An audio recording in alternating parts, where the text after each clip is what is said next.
অনেক দিন আগের কথা। মুরারিপুর নামে এক গ্রামে থাকত হারু নামে এক চাষি। তার ছিল এক সুন্দর ফুটফুটে এক মেয়ে, নাম তার ইন্দু। যেমন মিষ্টি দেখতে তেমনই মিষ্টি স্বভাব। কিন্তু খুব ছোটবেলায় তার মা তাকে রেখে মারা যায়। তাই বাবা আর মেয়ের মনে খুব দুঃখ। একদিন হারু তার বন্ধু গফুরের সঙ্গে ঘরের উঠোনে বসে গল্প করছে। বুঝলে গফুর, মেয়েটার মুখের দিকে তাকাতে পারি না। মা মারা মেয়েটা দিন দিন কষ্টে শুকিয়ে যাচ্ছে। কি যে করি বুঝতে পারছি না। তুই আবার একটা বিয়া কর দেখি। মাইয়াটার একখান মায়ের দরকার, তবেই ওর মুখে হাসি দেখতে পাবি। হ্যাঁ, সে তো বুঝলাম, কিন্তু বিয়ে কর বললেই তো আর বিয়ে করা যায় না। অনেক কিছু চিন্তা ভাবনা করতে হবে। একেই মা মরা মেয়ে, কে আসবে, মার মতন মেয়েটাকে ভালোবাসবে কিনা সেটাও তো দেখতে হবে নাকি। একখান ভালো মাইয়া আছে আমার সন্ধানে। হ্যাঁ, ওই পাশের গ্রামের হরিপালের শালি, ওর বাড়িতেই আছে, 3 মাস হলো। বিয়া দেবার কথা কইছিল, যদি ভালো পাত্র থাকে আমারে বলতি বলিছিল। বিধবা শুনেছি একখান মাইয়াও আছে, নাম নাকি বিন্দু। তুই বলিস তো ওর সাথে কথা কই। বিধবা তো বুঝলাম, মেয়েও আছে, কিন্তু যদি বিয়ের পর আমার মেয়েটাকে না দেখে তখন কি হবে? না না না, ঠিকই দেখবে, ঠিকই দেখবে। অত শত চিন্তা করিস না তো। অত শত চিন্তা না করে একবার কথা কইয়ে দেখ না।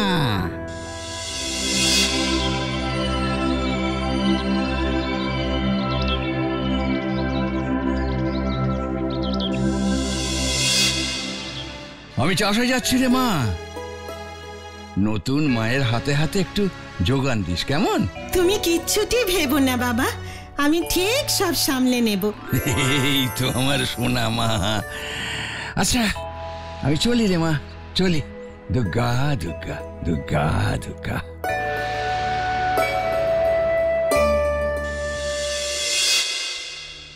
এই নে বিন্দু, এই ছোট কলসিটা করে জল ভরে নিয়ে আয়। তাহলে মা, ওই বড় বড় জালাগুলো কি করে ভরবে? অনেক সময় লেগে যাবে তো। তোকে যেটা বলছি সেটা কর। ওই জালাগুলো ইন্দু ভরবে। ওই অতগুলো জালা ইন্দু একা কি করে ভরবে মা? ওর খুব কষ্ট হবে। তার চেয়ে আমি কয়েকটা জালা ভরে রাখি। বললাম না, তুই ওই ছোট কলসিটা করে জল নিয়ে আয়, বাকিগুলো ইন্দুই ভরবে, বুঝেছিস? ঠিক আছে মা।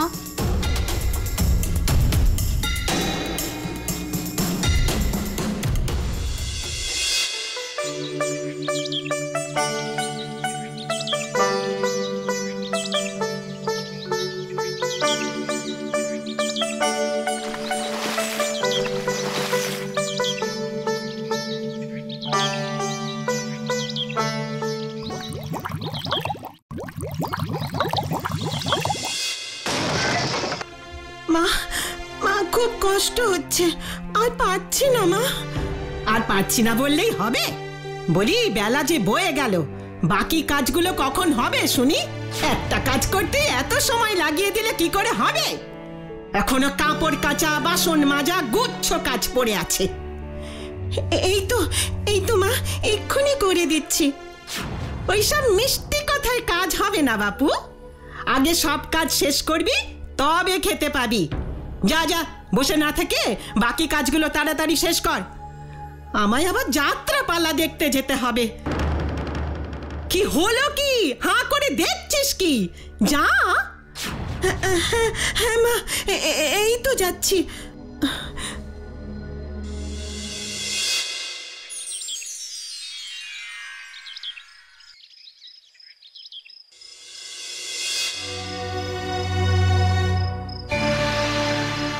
ইন্দু, ইন্দু মা, কোথায় গেলি মা? এক গ্লাস জল দে তো। হ্যাঁ বাবা, এই নাও। এ কি, তুই?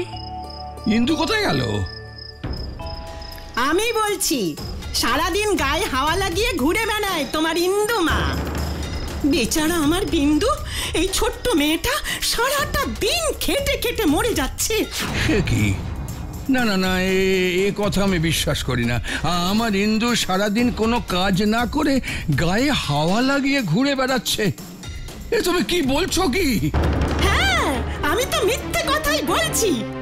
আমি আর আমার মেয়ে তো খুব খারাপ, আর তোমার ইন্দু ও খুব ভালো মেয়ে। তাহলে সে কোথায় গেল? হ্যাঁ, কোথায় গেল? এত সন্ধে হয়ে গেল, তবুও তার পাত্তা নেই। হ্যাঁ, আমিও তো সেটাই ভাবছি। এত সন্ধেবেলায় মেয়েটা গেল কোথায়? না না, এরকম তো কখনো করে না। দিদি পুকুর ঘাটের কাছে গেছে। শুনেছ তো?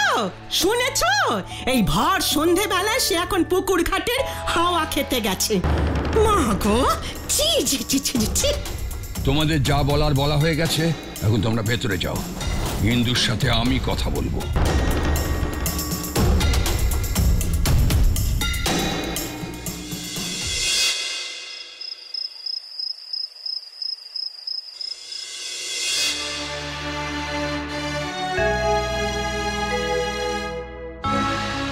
কি রে মা, এত রাত হয়ে গেল, এখনো ঘুমোসনি? হ্যাঁ বাবা, এই তো এবার ঘুমিয়ে পড়ব। তুমি ঘুমিয়ে পড়ো বাবা, আমার চিন্তা করো না, আমি ভালো আছি। আমি কি ভুল করলাম মা? খুব কষ্ট হয় রে মা তোর জন্য। সারাটা দিন হাড় ভাঙা খাটুনি খাটার পরেও রাতে ঘুমোতে না গেলে আমি কি করে নিশ্চিন্তে ঘুমিয়ে পড়বো বলতো মা? এই তো বাবা, আমি শুয়ে পড়ছি। তোর মা বেঁচে থাকলে আমায় কি এত চিন্তা করতে হতো রে মা? চল চল মা, চল শুয়ে পড়বি, চল।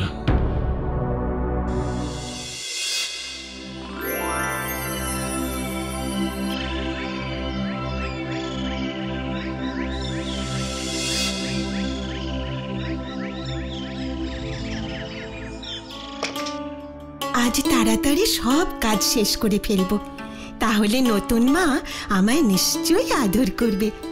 যাই যাই, পুকুর ঘাটে এই বেলা ফাঁকা আছে, জল ভরে নিয়ে আসি।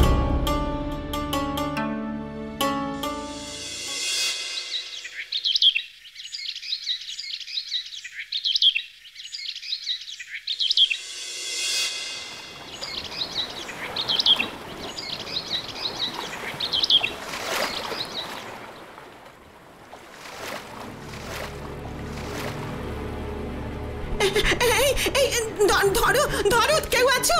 কেউ আছো কোথাও? আমার কলসিটা ভেসে চলে গেল, একটু ধরে দাও না। এখন আমি মাকে কি বলবো? ভাবলাম তাড়াতাড়ি কাজ সেরে মাকে খুশি করব, কিন্তু তার বদলে আমার এত বড় ক্ষতি হয়ে গেল। এখন বাড়িতে সবাই আমায় খুব বকবে।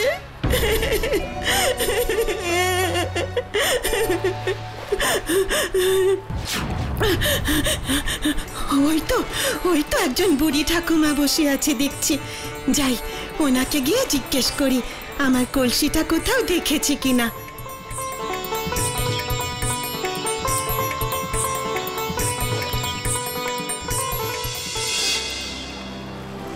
ও ঠাকুমা, তুমি কে গো? আগে তো তোমায় কখনো দেখিনি এইদিকে। আমি তো এখানেই থাকি। তুই কে? এদিকে কি করতে এসেছিস? ও মা, তোর চোখে জল তো দেখছি, কি হয়েছে তোর? আমি কলসি করে জল ভরতে এসেছিলাম এইদিকে, কলসিটা হঠাৎ ভেসে চলে গেল, কোথাও খুঁজে পেলাম না। বাড়িতে কলসি না নিয়ে গেলে মাকে কি জবাব দেব বুঝতে পারছি না, তাই কাঁদছিলাম। আচ্ছা ঠাকুমা, তুমি কোথাও দেখেছো আমার কলসিটা? হ্যাঁ, দেখেছি তো। এই দেখ তো, এটাই তোর কলসি কিনা? ও মা, হ্যাঁ তো, এটাই আমার কলসি। তুমি খুব ভালো গো ঠাকুমা। আমার একটা কাজ করে দিবি সোনা? হ্যাঁ বলো না, কি কাজ? তুমি আমার এত বড় উপকার করলে আর আমি একটা কাজ করতে পারবো না? দেখ তো আমার চুলের ভিতরে কি আছে, খালি খালি চুলকোতে থাকে। আচ্ছা দাঁড়াও, দেখছি।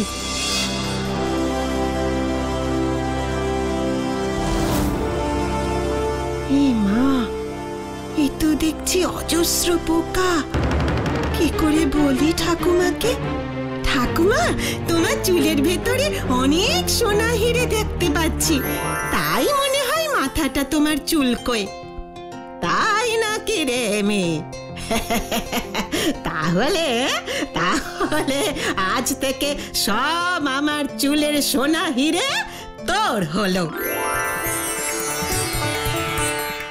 ও মা, এ কি হলো গো ঠাকুমা? এত সব কোথা থেকে এলো? এগুলো সব তোর। সাবধানে নিয়ে যা। আর রাস্তায় কোথাও যদি ঘোড়ার ডাক শুনতে পাস তাহলে একদম দাঁড়াবি না, মনে থাকবে? হ্যাঁ হ্যাঁ ঠাকুমা, মনে রাখবো। আমি আসছি ঠাকুমা।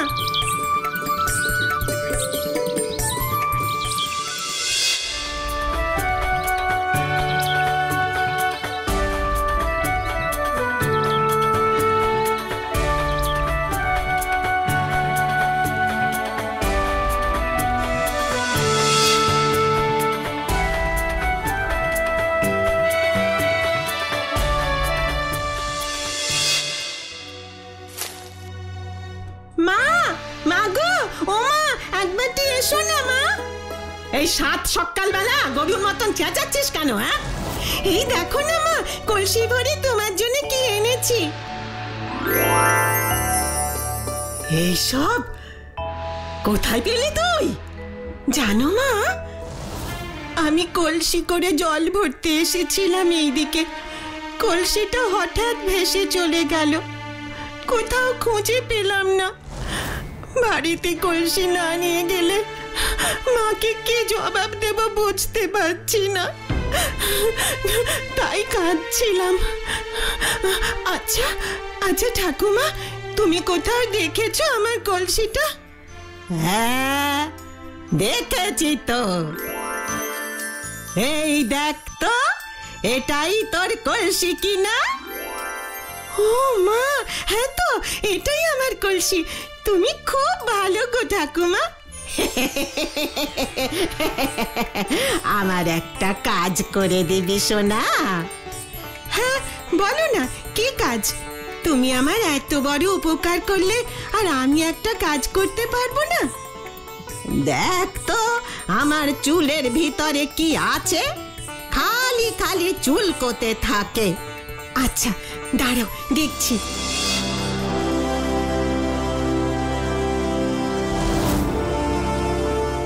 মা, এ তো দেখছি অজস্র পোকা। কি করে বলি ঠাকুমাকে? ঠাকুমা, তোমার চুলের ভেতরে অনেক সোনা হিরে দেখতে পাচ্ছি, তাই মনে হয় মাথাটা তোমার চুলকোয়। তাই নাকি রে মেয়ে? তাহলে তাহলে আজ থেকে সব আমার চুলের সোনা হিরে তোর হলো। তুমি খুশি হয়েছো তো মা? কি বলছিস রে তুই? আমার তো বিশ্বাসই হচ্ছে না। তুমি খুশি হয়েছো তো মা? ঠিক আছে ঠিক আছে, বেশি কথা বলতে হবে না। কলসিটা আমায় দিয়ে নিজের কাজে চলে যা।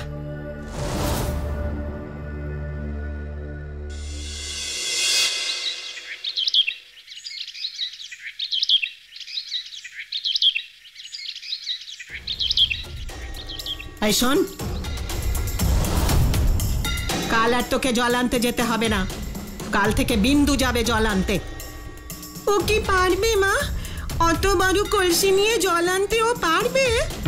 হ্যাঁ ঠিক পারবে, তোকে অত ভাবতে হবে না। তুই তোর কাজগুলো কর, বুঝেছিস?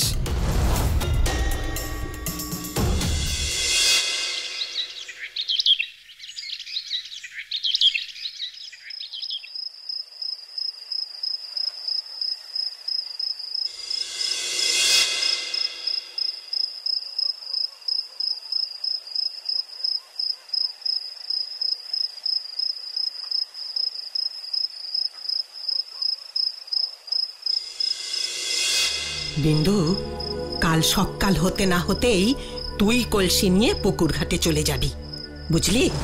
কিন্তু মা, আমি অত বড় কলসি করে কি করে জল আনবো বলো? আমি তোকে জল আনতে বলছি না বোকামে, সোনা আর হিরে আনতে বলছি। ঠিক আছে মা, তাই হবে।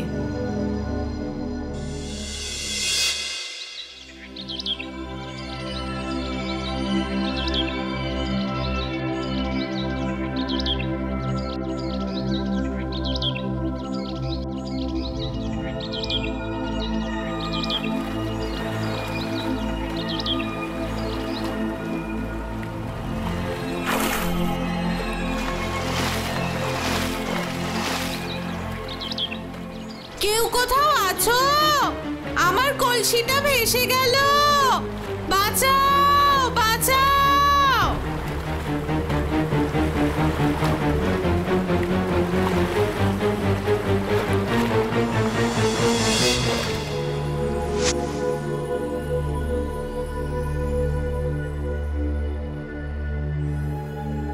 এই বুড়ি, আমার কলসিটা কোথাও দেখেছো? কলসি? হ্যাঁ, এই নাও তোমার কলসি। তোমার দেখি বড় তাড়া, আমার একটা উপকার করবে মা? ধুর, কি আবার করতে হবে? তাড়াতাড়ি বলো। এত মেজাজ কিসের তোমার? হ্যাঁ, যা বলবার তাড়াতাড়ি বলো। আমার চুলে একটু দেখো তো কি হয়েছে, খুব চুলকোয়। ও মা, তোমার চুলগুলো খুব বাজে আর নোংরা, চুল ভর্তি কালো কালো পোকা। ইস, ই মা, দেখেই ঘেন্না করছে। তাই ঘেন্না করছে? তাহলে তোর চুলেও আজ থেকে এই রকম পোকা হয়ে যাক। তুমি খুব বাজে, পচা বুড়ি। আমি আমার কলসি নিয়ে যাচ্ছি।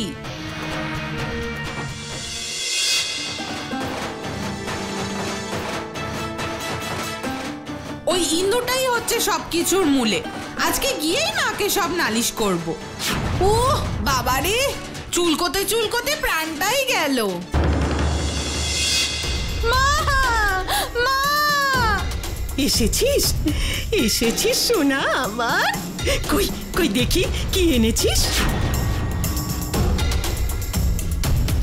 কি রে সোনা হিরে, কিছুই তো দেখতে পাচ্ছি না। কিচ্ছু পাইনি মা, শয়তান বুড়িটা মাথায় আমার পোকা দিয়ে দিয়েছে। চুলকোতে চুলকোতে প্রাণ চলে যাচ্ছে মা। হে মা, সে কি? তাহলে ইন্দু যা বললো সবই কি মিথ্যে? হ্যাঁ মা, সব সত্যি বলছি। দাঁড়া দাঁড়া, দেখাচ্ছি ওর মজা। কই গো গিন্নি, কোথায় গেলে গো? তাড়াতাড়ি এসো। কি হলো কি? এত চেঁচাচ্ছ কেন? আরে এত বড় খুশির খবর আর সবাইকে শোনাবো না, কি বলছো কি তুমি গিন্নি? আরে বাবা, কি হলো সেটা বলবে তো। আরে বাবা শোনো শোনো, জমিদার বাড়ি থেকে এই মাত্র খবর পাঠিয়েছে আমার ইন্দুমাকে ওদের খুব পছন্দ হয়েছে। জমিদার মশাই ওনার একমাত্র ছেলের জন্য আমার ইন্দুমাকে বউ করবেন বলে মনস্থির করেছেন। নিহাত আমার বিন্দুকে দেখেনি, তাই না হলে। কি হলো, চুপ করে দাঁড়িয়ে কি ভাবছো বলো তো?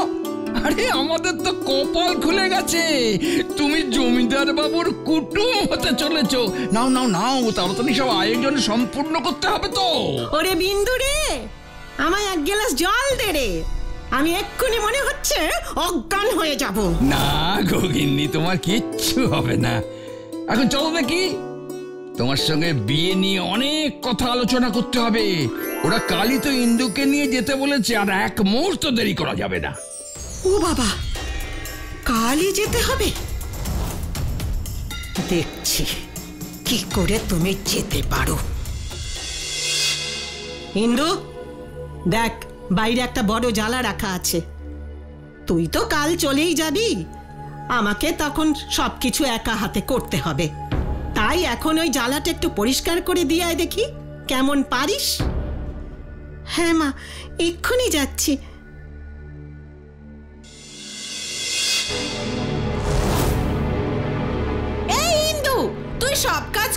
ভালো মেয়ে হয়ে থাকিস, তাই তোকে জমিদারের ছেলে বিয়ে করতে চেয়েছে। তুই বেরিয়ে আয়, আয় বলছি।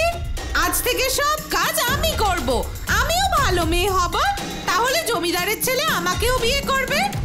আয় বেরিয়ে, বেরিয়ে আয় বলছি। ঠিক আছে বোন, সাবধানে থাকিস। আমি আসি তাহলে।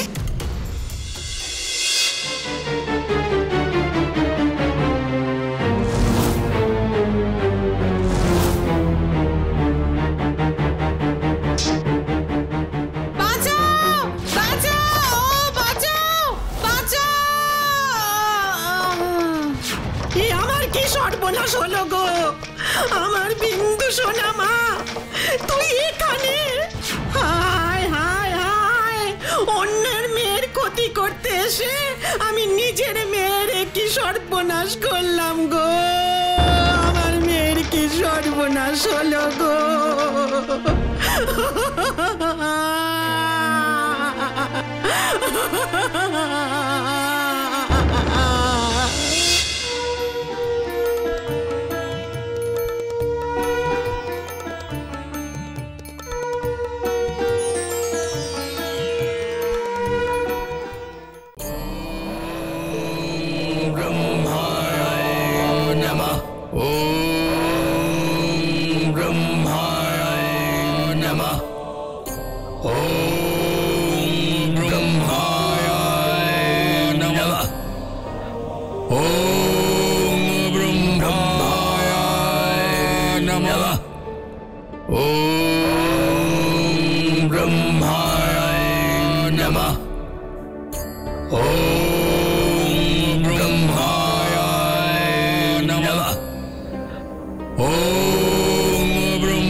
মাল্যবান প্রভু। সোমালি প্রভু। মালি প্রভু। আমি অত্যন্ত প্রসন্ন হয়েছি তোমাদের 3 ভাইয়ের তপস্যায় বৎস। বলো তোমাদের কি প্রত্যাশা আমার কাছে? প্রভু, আমরা আপনার অনুগত ভক্ত। খুশি হয়ে আপনি আমাদের যাই বর দেবেন আমরা তাতেই খুশি হব। হ্যাঁ প্রভু। তোমাদের এই নির্লোভ মনোভাব আরো প্রসন্ন করলো আমাকে। তোমাদের বরদান করছি আমি, চিরজীবী হবে তোমরা। তোমরা হবে অপরাজেয়, শত্রুদের নিমেষেই ধ্বংস করবে তোমরা। তোমরা হবে প্রভূত প্রতাপশালী, আর তোমরা 3 ভাই এইভাবেই সর্বদা একে অপরের প্রতি অনুরাগী থাকবে।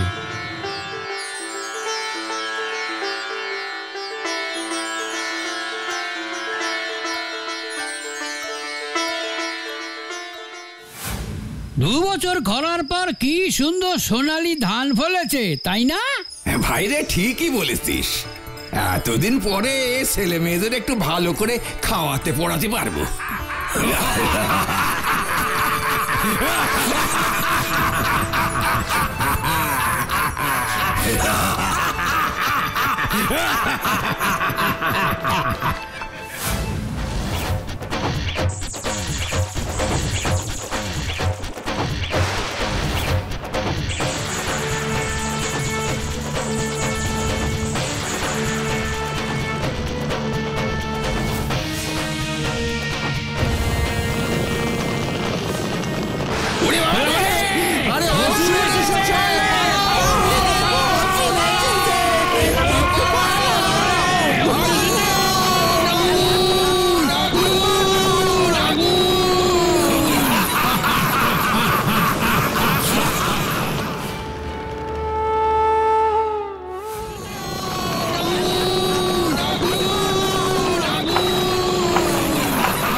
রকম ভাবে আগুনে সবকিছু দাউ দাউ করে জ্বলতে দেখতে আমার কিন্তু খুব ভালো লাগছে রে। দেখ দেখ, সব কটাকে কিরকম পিঁপড়ের মতো দেখতে লাগছে দেখ। বটেই তো, পিঁপড়েই তো। আমাদের সামনে এখন ত্রিভুবনের সব প্রাণী পিঁপড়ের সমান।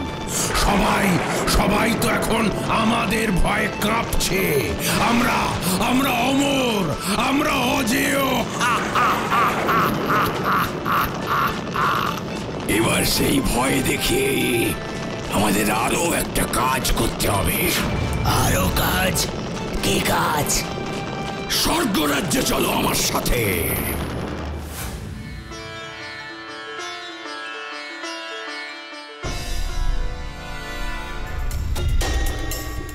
হে প্রভু বিশ্বকর্মা! মাল্যবান, সুমালি, মালি। আমাদের দেখে বোধহয় ভয় পেয়েছেন দেব। না, কোনো চিন্তা নেই। এইবার আমরা আপনার তৈরি কোনো মূর্তি নষ্ট করব না। আমাদের জন্য এবার আপনাকে শুধু একটা ছোট্ট কাজ করে দিতে হবে মাত্র।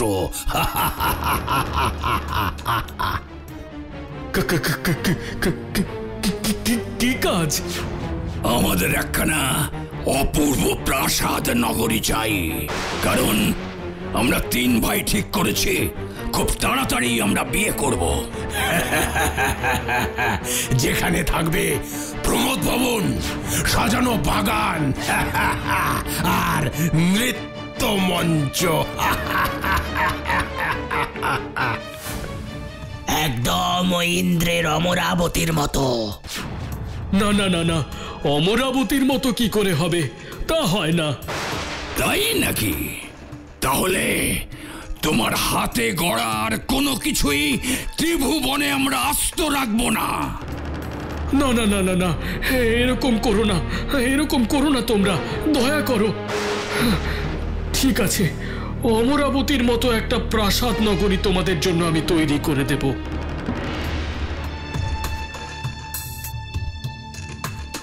নাও, এই হলো তোমাদের প্রাসাদ নগরীর মূল প্রাসাদ। তোমাদের 3 জনের জন্য ব্যক্তিগত নৃত্যালয় এবং প্রমোদ উদ্যান আছে এর ভেতরেই।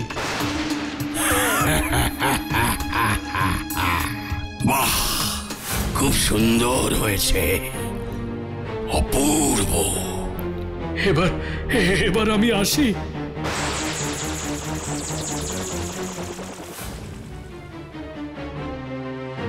সবই তো হলো, এবার একটা বিয়ে করলে কেমন হয়?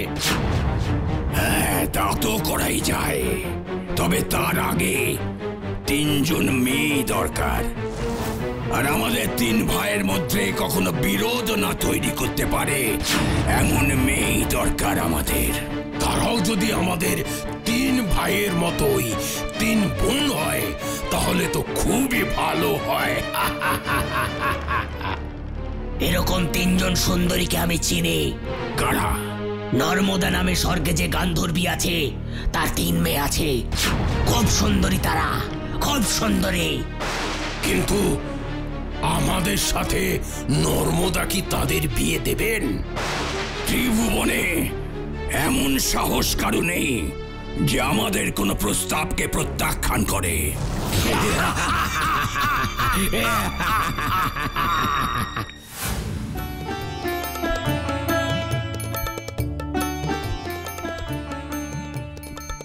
মাল্যবানের গলায় মালা পরাও সুন্দরী।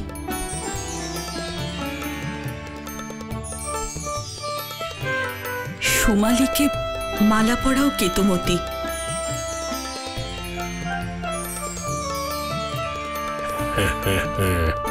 বসুধা, মালির গলায় মালা পরাও।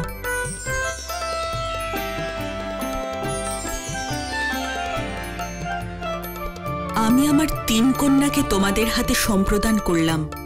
তোমাদের বিবাহ সম্পন্ন হয়েছে। তোমাদের শুভ বুদ্ধি জাগ্রত হোক, আশীর্বাদ করি। মেয়েদের আমাদের হাতে সম্প্রদান করা ছাড়া আপনার তো কোনো উপায়ই ছিল না গান্ধর্বী নর্মদা।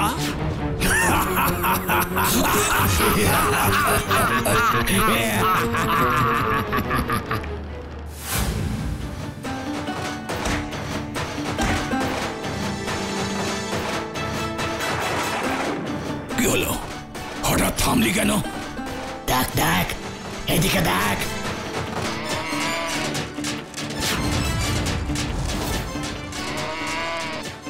চল বলছি, চল চল। কে কে কে কে কে এসেছে? কে? কারা কারা তোমরা? কারা? কি করছো? কি করছো এইসব? ছেড়ে দাও, ছেড়ে দাও বলছি, ছেড়ে দাও ওদের, ছেড়ে দাও। তোর এত বড় সাহস ব্রাহ্মণ, তুই কিনা আমাদের বাধা দিস? এই মালি, এটাকেও নিয়ে চল, ভোজের পাতে আজ একেও খাবো।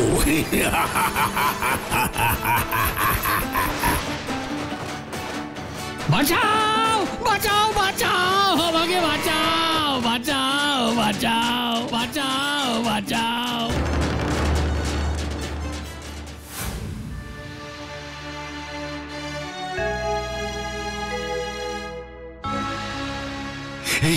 এই অনাচার বন্ধ করুন দেবাদিদেব, এই পাপ আর সহ্য হচ্ছে না।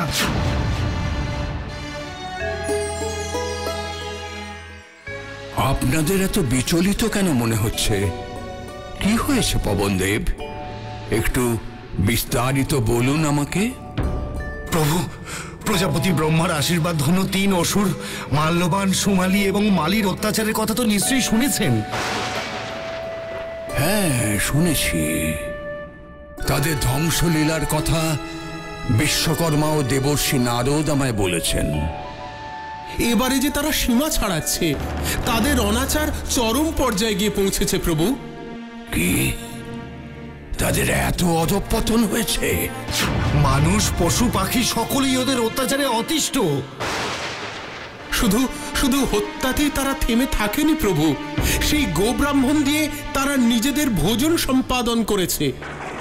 তাদের ওপর আমার এই ক্রোধাগ্নি পড়লে তাদের সাথে সাথে আরো অনেক কিছু ধ্বংস হয়ে যাবে। তাই আমি কিছু করব না। আপনারা বরং ভগবান বিষ্ণুর শরণাগত হন। যথা আজ্ঞা মহাদেব। শুনলেন শুনলেন তো প্রভু সবই। এর একটা বিহিত করুন, আপনি কৃপা করুন প্রভু।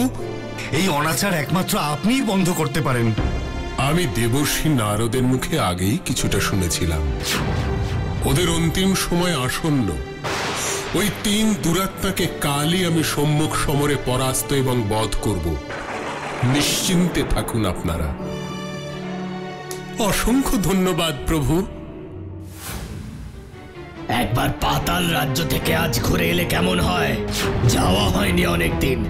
সবার মনের ভয়টাকে তো রাখতে হবে। প্রণাম প্রণাম প্রভু। কি খবর এনেছো বলদূত? স্বর্গরাজ্য থেকে খবর পেয়েছি প্রভু, আপনাদের বধ করবার জন্য শ্রী বিষ্ণু শরণাপন্ন হয়েছেন দেবতারা, আর সম্মুখ সমরে আপনাদের বধ করবেন বলে কথা দিয়েছেন শ্রী বিষ্ণু। এত সাহস ওই ভীতু দেবতাদের আমাদের বিরুদ্ধে চক্রান্ত করে! উচিত শিক্ষা দিতে হবে ওই দেবতাদের। হ্যাঁ, স্বর্গরাজ্যেই আজ আক্রমণ করি, চলো তাহলে। পাতাল রাজ্য নয়। দিন দিন এই 3 রাক্ষসের অত্যাচারে প্রাণ অতিষ্ঠ হয়ে উঠছিল। প্রভু বিষ্ণু এবার এদের উপযুক্ত শাস্তি দেবেন। মূর্খ দেবতার দল! আমরা তার আগে তোদের উপযুক্ত শাস্তি দেব।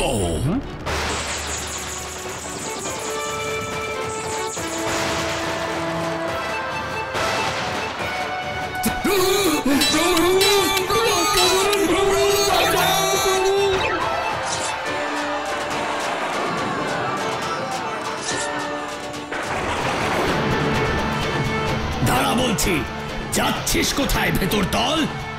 দাঁড়া।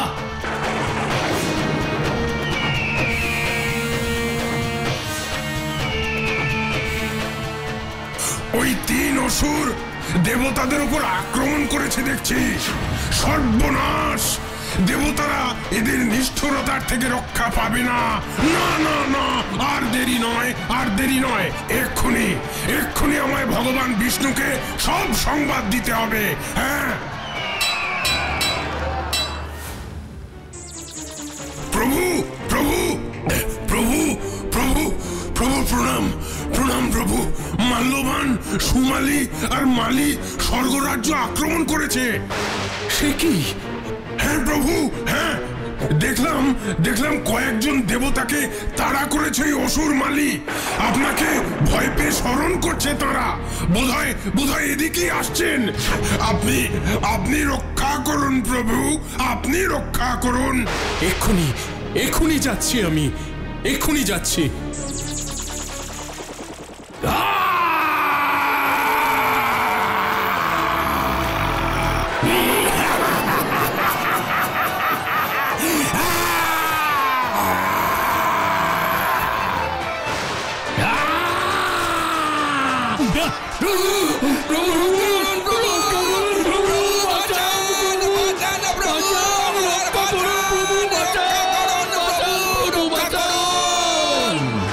তোরা আমাদের হারাবি?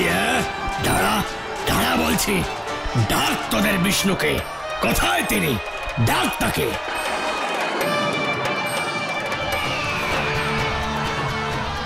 মালি, সাবধান! আর এক পায়ে গেলেই আমি তোমায় এখানেই হত্যা করব। তোমরা অনাচারের সব সীমা অতিক্রম করেছো। এই ভীরু দেবতাদের বাঁচাতে এসে গেছিস তুই। আমার হাত থেকে আগে নিজেকে বাঁচা। দেবতাদের না হয় তারপর বাঁচাবি।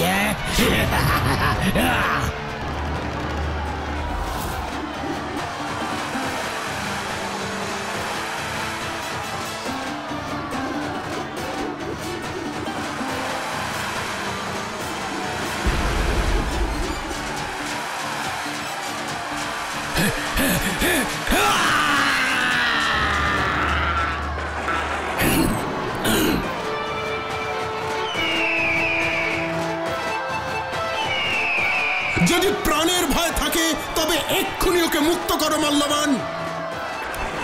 বিষ্ণু যে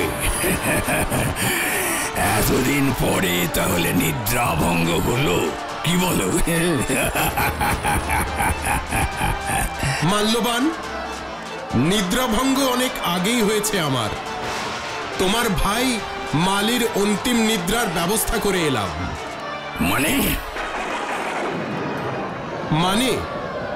মানে তোমরা এক্ষুনি যদি রণে ভঙ্গ না দাও তবে মালির মস্তকের মতো আমার পায়ের সামনে এসে পড়বে তোমাদের দুজনের মস্তক। আমাদের ভাইকে তুই হত্যা করেছিস, এত বড় সাহস তোর!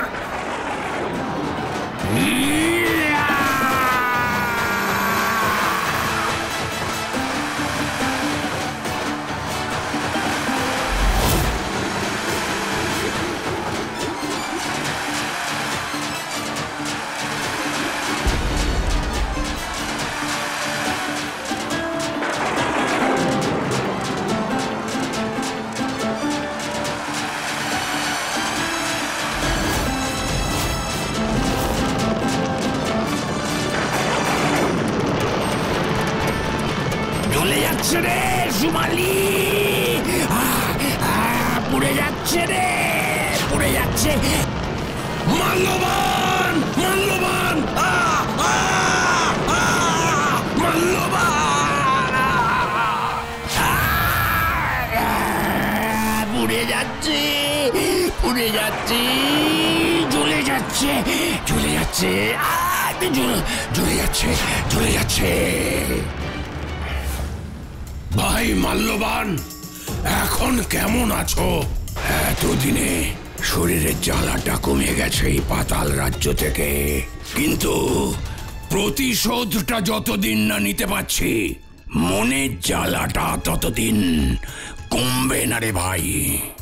এখন চাইলেও তো নিজেদের লঙ্কাপুরীতে ফিরে যেতে পারবো না। প্রতিশোধ তো দূরের কথা, এভাবে এভাবে আর কতদিন যে পাতাল রাজ্যে লুকিয়ে থাকতে হবে কে জানে। কেন ফিরতে পারবো না কেন? আপন লঙ্কাপুরী, সেখানে আবার কিসের ভয়? লঙ্কাপুরী আর আমাদের নেই মাল্যবান। এখন আমাদের লঙ্কাপুরীর রাজা বিশ্বশ্রবা মুনির পুত্র কুবের। ভগবান বিষ্ণুর নির্দেশ। ওই ওই দেখো, ওই দেখো।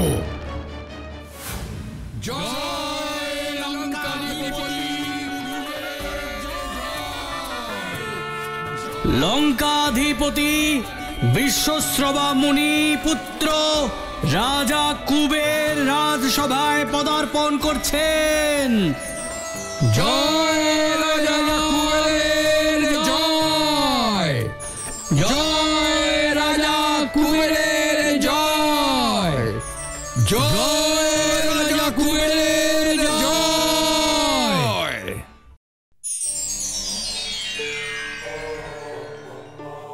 নারায়ণ নারায়ণ। প্রণাম প্রজাপতি ব্রহ্মা। দেবর্ষি যে, আসুন আসুন দেবর্ষি আসুন। আমার সাক্ষাৎ হয়েছে মহাদেবের সাথে। এই মুহূর্তে আমার সব থেকে বেশি প্রয়োজন আপনাকেই। প্রজাপতি ব্রহ্মা, দেবাদিদেব মহাদেব কি বললেন আপনাকে? রাম নামের প্রচারের যথার্থ উপায় কি? সে যে বড় কঠিন উপায় দেবর্ষি নারদ।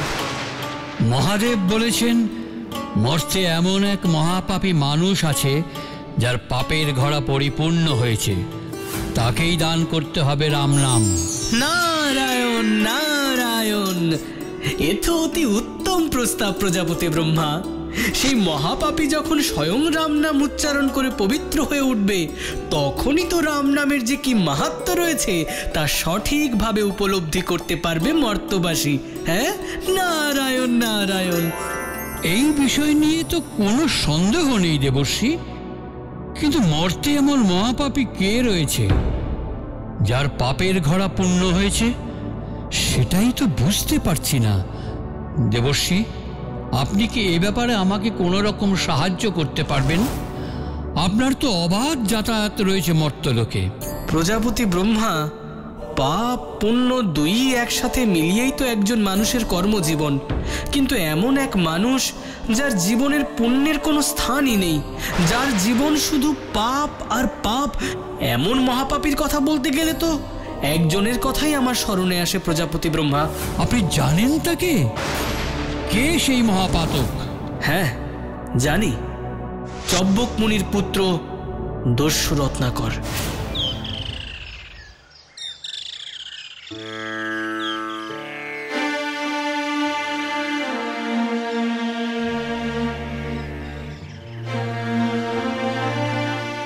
মা, এই নিন, এই দুধটুকু খেয়ে নিন। কাল থেকে কিচ্ছুটি মুখে তোলেননি। এভাবে শরীর কতক্ষণ দেবে মা? কাল রাতে রত্নাকর কখন ফিরেছে বৌমা? উনি কাল রাত থেকে এখনো ফেরেননি মা। কি? রত্নাকর এখনো ফেরেনি? আমাদের বাঁচান মুনিবর, আমাদের বাঁচান।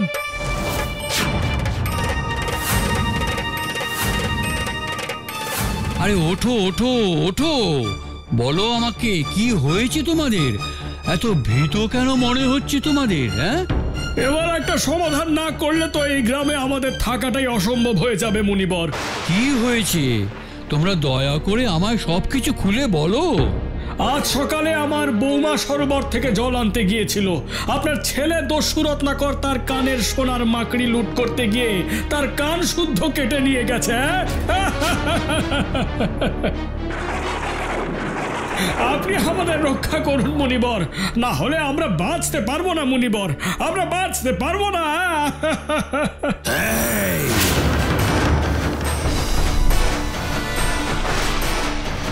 তোদের দুঃসাহস তো মন্দ নয়। তোরা আমার কুটিরে এসেছিস আমার বিরুদ্ধে আমার পরিবারের কাছে অভিযোগ করতে। দস্যু রত্নাকরের বিরুদ্ধে অভিযোগ মা করে নিতে গিয়ে আজ তোর ওই ছেলের বউয়ের কান কেটে নিয়েছি।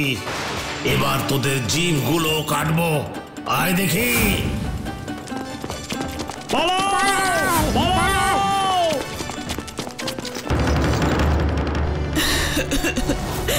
পুত্র,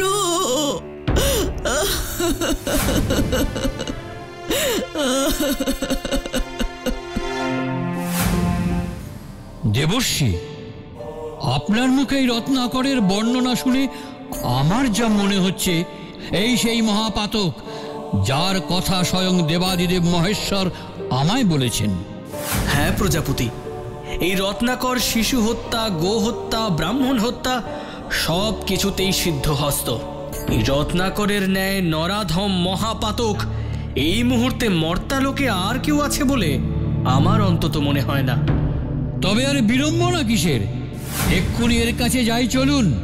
তাই চলুন প্রভু, তাই চলুন।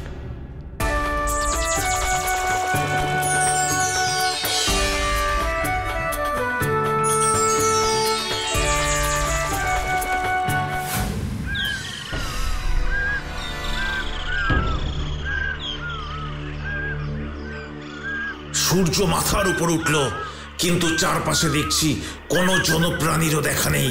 তাহলে কি আজকে দস্যু রত্নাকরকে খালি হাতেই ফিরে যেতে হবে? না, লোকজন তো দূরের কথা, একটা কুকুর পর্যন্ত নেই। আরে ওই তো কেউ আসছে বলে মনে হচ্ছে। হ্যাঁ হ্যাঁ, তো বেশভূষা যা দেখছি তাতে তো সন্ন্যাসী বলে ঠাওর হচ্ছে। হ্যাঁ, কিন্তু সন্ন্যাসীরা তো নিজেরাই ভিক্ষা করে পেট চালায়, এদের কাছে কি বা থাকবে আর। তবে দুজনের পোশাকগুলো কিন্তু মন্দ নয়, দেখে তো একদম নতুন বস্ত্র বলে মনে হচ্ছে, চকচক করছে একেবারে। আচ্ছা, যদি এই সন্ন্যাসীদের পোশাক দস্যু রত্নাকর পরে তবে কেমন হবে? তাহলে দস্যু রত্নাকরের আজকের শিকার হবে এই দুই সন্ন্যাসী। ওই দুই সন্ন্যাসী এখানে পৌঁছানোর আগে আমাকে লুকিয়ে থাকতে হবে। দেবর্ষী নারদ, আপনি সঠিক জানেন যে দস্যু রত্নাকর এই বনের মধ্যেই থাকেন? হ্যাঁ প্রভু, রত্নাকর এই বনে থেকেই তার শিকার খুঁজে বেড়ায়। কিন্তু আমি তো তাকে চিনি না, তাই আপনি একটু নজর রাখবেন। চিন্তা করবেন না প্রভু, আমাদের তাকে চেনার কোনো প্রয়োজন নেই। ওর প্রবৃত্তি ওকে আমাদের কাছে টেনে আনবে। নারায়ণ নারায়ণ। কে তুমি? কি চাও? আমি দস্যু রত্নাকর, আর আমি এখনই তোমাদের এই বস্ত্র লুট করব আর তোমাদের হত্যা করব।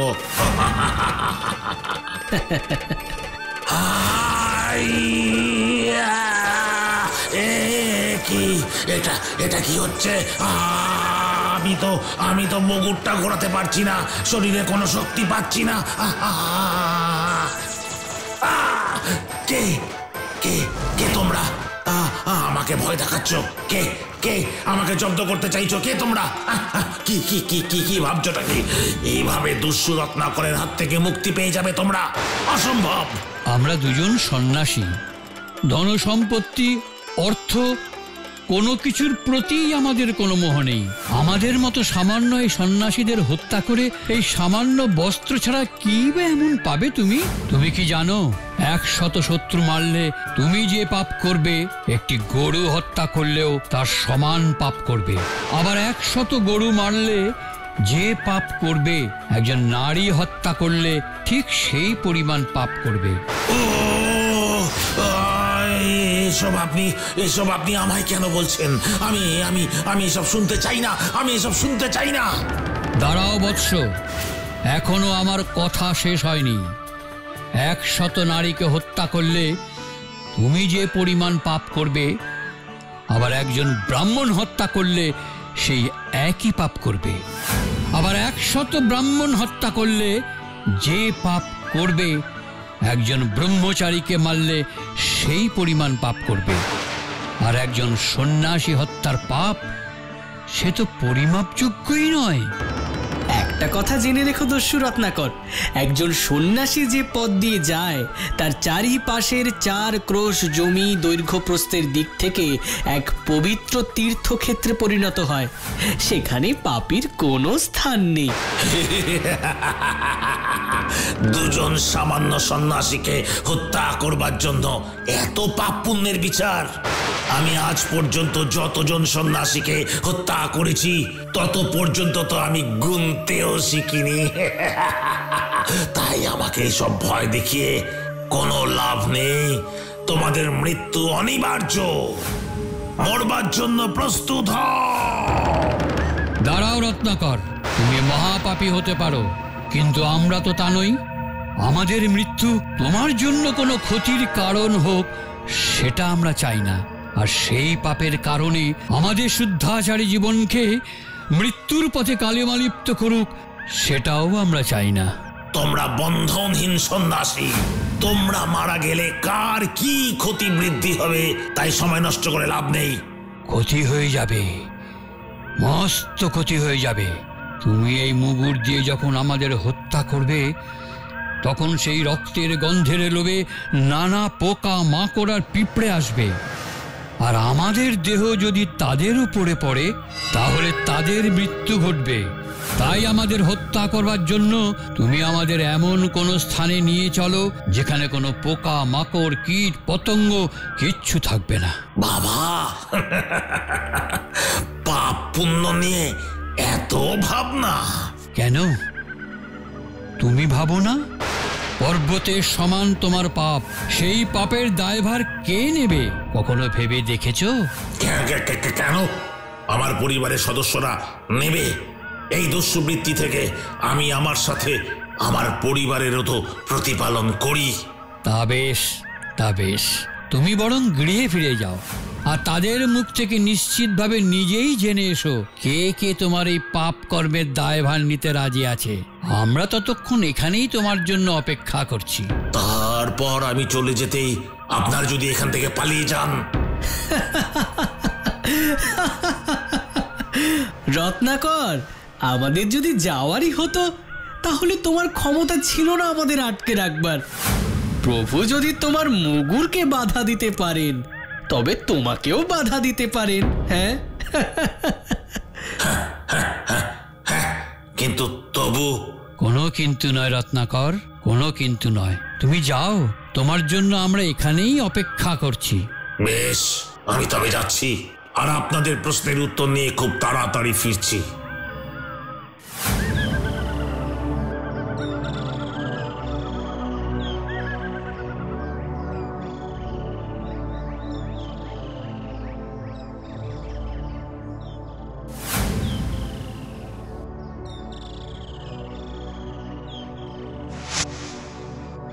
পিতা, আপনার কাছে আজ আমি একটা প্রশ্ন নিয়ে এসেছি। যদিও এই প্রশ্নের উত্তরটা আমার জানাই আছে, তবুও। প্রশ্ন? কি প্রশ্ন? আমি আমার জীবনে যে পরিমাণ পাপ করেছি এই দস্যুবৃত্তির জন্য, সেই পাপের ভাগ আপনি নেবেন তো পিতা? কি? তোমার এই দুষ্কর্মের জন্য যে পাপ তুমি অর্জন করেছো তার ভাগীদার হব আমি? কিন্তু আমি তো যত ধন সম্পত্তি লুট করেছি, যা পাপ করেছি, তার সবটাই তো এই সংসার প্রতিপালনের জন্য ব্যয় করেছি পিতা। আপনার সেবায় ব্যয় করেছি। তাহলে আপনি কেন আমার পাপের ভার নেবেন না? শোনো রত্নাকর, তুমি যখন প্রথম ভূমিষ্ঠ হলে সেদিন আমি প্রথম পিতা হলাম। পিতা হয়ে তোমাকে প্রতিপালনের জন্য, তোমার মুখে অন্ন তুলে দেবার জন্য আমাকে যদি কোনো অন্যায় কাজ করতে হতো তাহলে তার সেই ভার কি তুমি নিতে?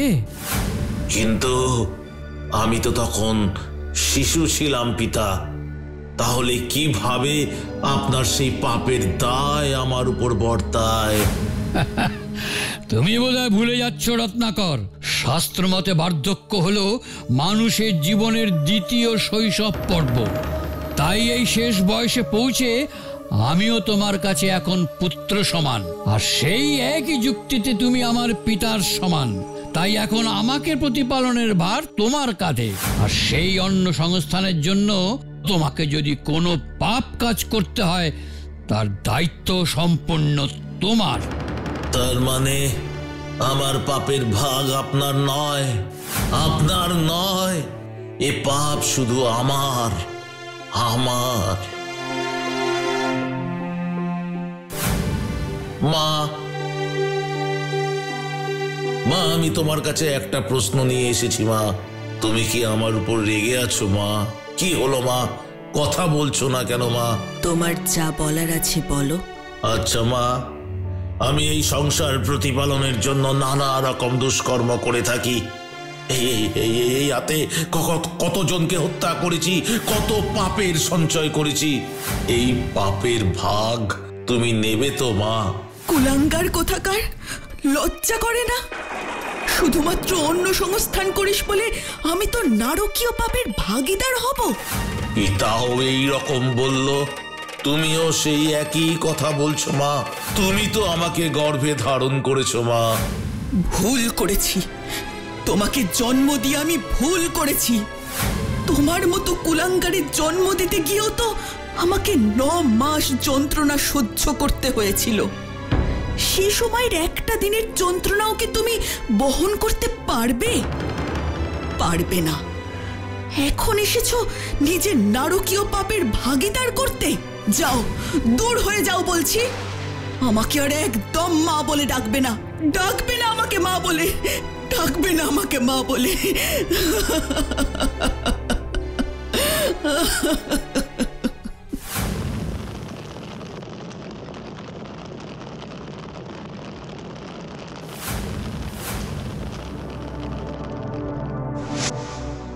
কি তুমি, কি হয়েছে তোমার? তোমার কাছে একটা কথা জানতে এলাম। তুমি আমার প্রশ্নের সঠিক উত্তর দেবে তো? নিশ্চয়ই দেব, বলো কি জানতে চাও? আচ্ছা, এই যে আমি জীবনে এত পাপ করছি, এত অন্যায় করছি, তা তুমি তো আমার অর্ধাঙ্গিনী। আমি যা করব তার অর্ধেক ভার তোমার। তুমি আমার পাপের ভাগীদার হবে তো? ঠিকই বলেছ, আমি তোমার অর্ধাঙ্গিনী। তোমার সব পাপ, সব পুণ্যের সমান ভাগীদার আমি। ব্যাস, শুধু এইটুকুই জানার ছিল। শুধু তোমার এই দস্যুবৃত্তির পাপের অংশীদার আমি নই। তার মানে? অন্যান্য সব পুরুষের ন্যায় তুমিও আমার ভরণ পোষণের সমস্ত ভার নিয়েছিলে বিয়ের সময়। সেই দায়িত্ব ছিল শুধুমাত্র তোমার, সেখানে আমার কোনো ভূমিকা নেই। এখন এই ভরণ পোষণ করার নিমিত্তে আমার মুখে দুবেলা অন্ন তুলে দেওয়ার জন্য যদি তুমি কোনো পাপ কাজ করো, তবে তার দায়ও তোমাকেই নিতে হবে। বুঝেছি, আমার দস্যুবৃত্তি, এই কৃতকর্মের দায় আমার আপনজনেরাও নিতে চায় না। ঠিক আছে, এর দায় শুধু আমার। আমি নিজেই নেব সেই দায়। দাঁড়াও, এতদিন দস্যুবৃত্তি করে যাদের ভরণ পোষণ করেছি, যাদের মুখে অন্ন তুলে দিয়েছি, আজ তারাই আমার পাপের ভাগ নিতে অস্বীকার করছে। আমি এত পাপের বোঝা একা বইব কি করে প্রভু? কিভাবে বইব? এটা তোমার অনেক আগেই ভাবা উচিত ছিল রত্নাকর। আগে তো এসব নিয়ে ভাবিনি কখনো। ধন সম্পদ, অর্থ আমাকে লোভী করে তুলেছিল, কিন্তু এখন আমি আমার সব পাপের প্রায়শ্চিত্ত করতে চাই। আপনি দয়া করে আমাকে কোনো পথ বলে দিন প্রভু। শান্ত হও, চোখ মোছো। আমি তোমাকে তোমার এই পাপের থেকে মুক্তির উপায় বলে দেব, কিন্তু সবার আগে তুমি ওই দিকে দেখো, যে সরোবরটি আছে তাতে স্নান করে দেহ মন শুদ্ধ করে এসো। ওই সরোবরের শীতল জলে স্নান করলে তবেই তুমি পাপ মোচনের প্রথম ধাপ এগোবে। আমি এখনই যাচ্ছি প্রভু, এখনই যাচ্ছি।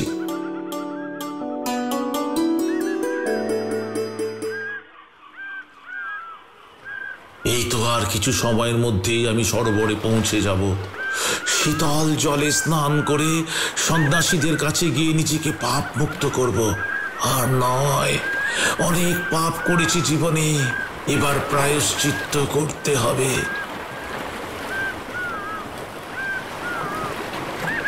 এই তো সেই সরোবর, আমার পাপস্খলনের প্রথম ধাপ। এখানে স্নান করব আমি। কি সরোবরের জল এভাবে শুকিয়ে যাচ্ছে কেন? তাহলে কি আমি সরোবরের জলে স্নান করতে পারবো না? আমার পাপ মোচন হবে না? আমি কি প্রায়শ্চিত্ত করবার কোনো সুযোগ পাবো না? তাহলে রত্নাকর, তুমি অনুমান করতে পারছো তো যে এই জীবনে তুমি ঠিক কতখানি পাপ করেছ? আর তাই তোমার দৃষ্টি পড়তেই অমন স্বচ্ছ জলের সরোবর শুকিয়ে গেছে। এবার আমি কি করব প্রভু? এই পাপের প্রায়শ্চিত্ত যে আমাকে করতেই হবে, করতেই হবে। আপনি আমাকে উপায় বলে দিন প্রভু, উপায় বলে দিন। শান্ত হও বৎস, শান্ত হও।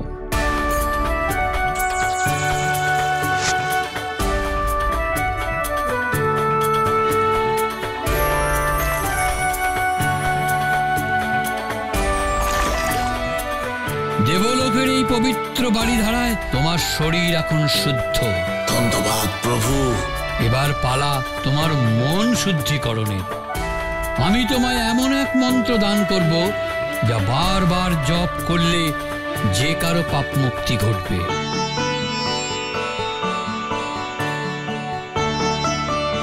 রাম রাম, এই রাম নাম তুমি জপ করো রত্নাকর।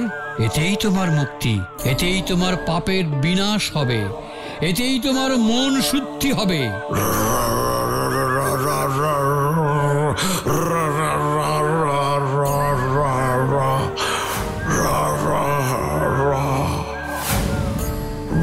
প্রভু, আমি যে এটুকু বলতে পারছি না। আমি তো ওই নাম উচ্চারণই করতে পারছি না।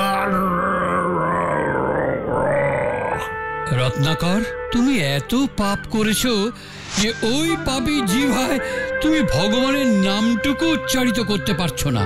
একটি উপায় আছে প্রজাপতি, আমরা রত্নাকরকে দিয়ে রাম নামকে অন্যভাবে বলানোর চেষ্টা করতে পারি। বেশ, তবে চেষ্টা করে দেখা যাক।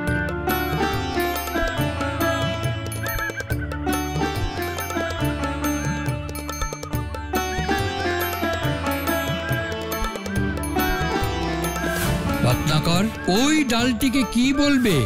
আগে প্রভু, মরা ডাল। বেশ, আজ থেকে তুমি এই মরা শব্দটারই জপ করবে ওই গাছতলায় বসে। তোমার তপস্যা অন্তিম হবে যখন আমি নিজে তোমার কাছে আসব। যথাজ্ঞা প্রভু।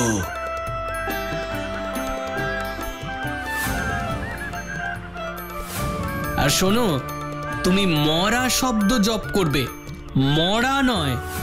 মরা মরা মরা মরা মরা মরা মরা মরা। এইভাবেই মরা শব্দ জপ করতে করতে রাম নাম উচ্চারণ করেন দস্যু রত্নাকর। এইভাবেই তিনি তার পাপের প্রায়শ্চিত্ত করেন। দস্যু রত্নাকর হয়ে ওঠেন মহারিষি বাল্মীকি।